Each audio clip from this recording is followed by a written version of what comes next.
regime has killed more people than any regime in history. But do you understand the president pushing off the additional tariff hikes to the 15th so as to offer, I guess, some goodwill in the negotiations? So it's not on the anniversary of this. Yes, Becky, I think, look, he has gone out of his way to be accommodating and trying to do something that, he's trying to do something that actually works for the Chinese. That deal of Lighthizer and Peter Navarro's was very systematically thought of to integrate them into the world economy and to really free the Chinese people who have essentially been slaves in the manufacturing process. I think it's foresight, and I think just Trump's just been the rock. And I think all this happy talk, there's going to be a two-step deal, they're going to buy a few more soybeans.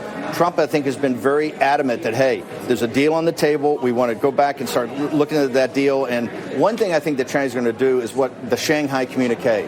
One of the tricks I think they're going to pull is to try to get some deal that's so general, go back to the original deal, but get in language that's so general it can be interpreted by both sides. Yeah. I don't think Trump takes the bait on that either. Remember, the CCP, they are experts in barbarian management, right? They know how to incentivize elites in tributary countries. Hold on, Andrew. I'm sorry. I just got to get to, is Warren the prospective nominee at this point, or is it still Biden? I don't agree with Matt Drudge yet, but I think if you look yesterday he said if you look at, and Matt's got a tremendous sense of news, but if you look at her speech down here at Washington Square Park, which was quite dramatic, it's really Trump light. I mean, now we're seeing, if that's the case, you're going to have populist nationalism versus populist socialism. She's taken many of her speech is really Trump light, and to the fact taking Peter Schweitzer, my partner in government accountability, and talking about the Stock Act and insider trading and things like that. So I think she's clearly defined where the energy is. I think Biden, because of China, and I think this is why Trump has shifted this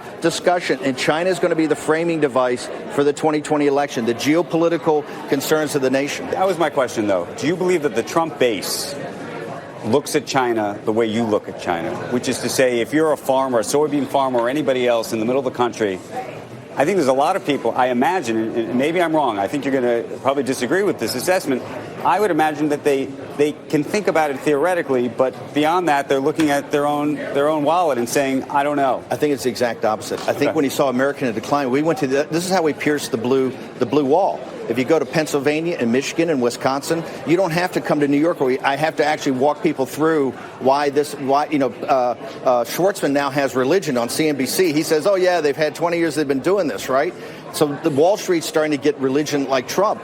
On the campaign, if you go up there, people know the factories and the jobs all went to China, and the fentanyl and opioids came into this despair of not having jobs. So you can speak in shorthand. In Michigan, in Wisconsin, Pennsylvania, Ohio, and Iowa, the upper Midwest, this is why Donald Trump's president. Remember, immigration was an issue, but when we would go to the upper Midwest, it wasn't so much we build the wall, it's where are the jobs? Bring the jobs back. And that's what this is about. This is about shifting the supply chain back to the United States. It's why USMCA, nobody's talking about it. That's the first strategic. Remember what Trump's done just this weekend. He's got the Mexican-Canada deal, USMCA, which makes us a geostrategic manufacturing base, North America, with Mexico. You've got the India deal he's talking about, and Japan.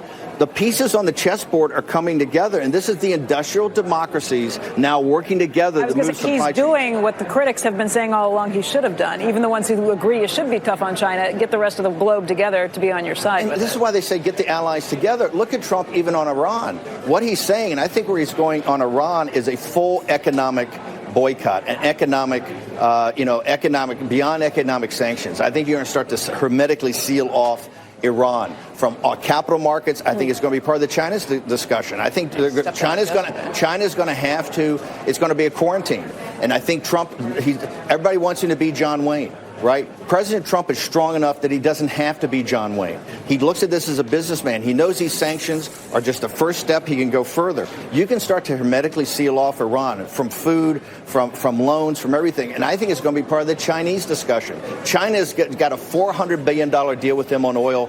I think they have between a $10 and $50 billion credit line. This is all going to be put on the table as he starts to ratchet up the pressure.